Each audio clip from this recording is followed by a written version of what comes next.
Tolkienic Hails. Gurthang is a name from J.R.R. Tolkien's Lord of the Rings books, and there are actually a couple of names, a couple of bands with the same name. One from Belgium playing black metal, and then this Polish band, which is kind of a hybrid, at least on some of the albums.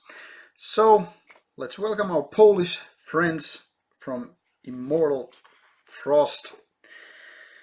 Ascension is the latest addition to this band that has released more than 20 releases through its less than 10 years of existence, which kind of gives me an indication that maybe quantities or quality with this band.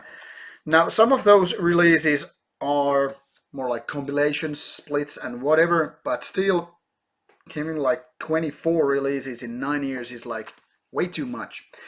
It's kind of interesting to notice, however, that this band had a kind of a pause years on 2014 and once again 2018. So it's like some years are like 3, 4 albums or compilations or whatever during a single year, then they might have a year off and then continue with another batch of releases.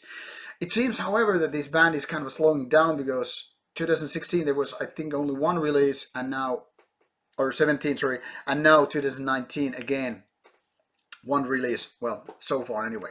So this is a full-length album which is all about kind of a black metal. Previously this band has incorporated ideas from doom metal and whatever, so it's gonna be in a hybrid, and now it's more about melodic black metal.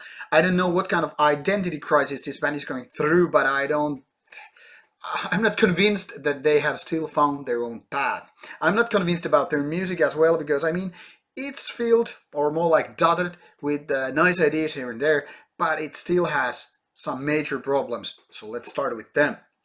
First, when I was giving this the initial listening, I was paying attention to the drums, especially the cymbal sounds, which were like, okay, this must be a drum machine, and not a good one, by the way. It was just as this kind of a ringing noise with the ride cymbal was like, okay, this is just like some quick programming and let's just get on with it, nobody pays attention. But us review guys, especially we who are more inclined to enjoy good drumming and all that stuff, it is annoying. Well, you get used to that and it's less annoying with further spins, but it also underlines the feeling it must be a drum machine that is used or whatever. And then, to my surprise, when I was reading the notes from the booklet, I was like, so there's a real drummer. I don't know which is the worst case scenario, to be just honest and go with poor drumming machine, or use real drummer that manages to sound like a drum machine with poor mixing and recording. I mean, the drum quality is, to be honest, quite bad on this one. It's not horrible, but it's like, I wouldn't put my name on an album if I was a drummer guy, that is, with this kind of drumming. It's just bad. Now, guitar riffs on this album are a little bit divided. There are some parts which are quite okay, almost good in fact, but it's also like cliche filled. It's like, I've heard this many times before, and this is bringing absolutely nothing new to the genre. And I'm like, okay, these guys are probably starting, but no, they have been there for more than 20 releases, like I said. So it's like they are doing kind of a demo level of recording, which then again it ends up being a full-length album. And I'm like, okay, maybe this is in fact a band that is more about quantity over quality. Now, make no mistake, this is not a bad album. This is not even a mediocre album, but this is still not a good album. I found those vocal parts quite enjoying. They're like raspy, nice black metal vocals, but they are not there to save the album. They cannot save the fact that those riffs are nothing memorable, and also those tracks are mostly too lengthy. It feels like the message came through after 3 or 4 minutes, so why to have like 7, 12 minutes and all that stuff? It's like, you don't fly that well, don't do it.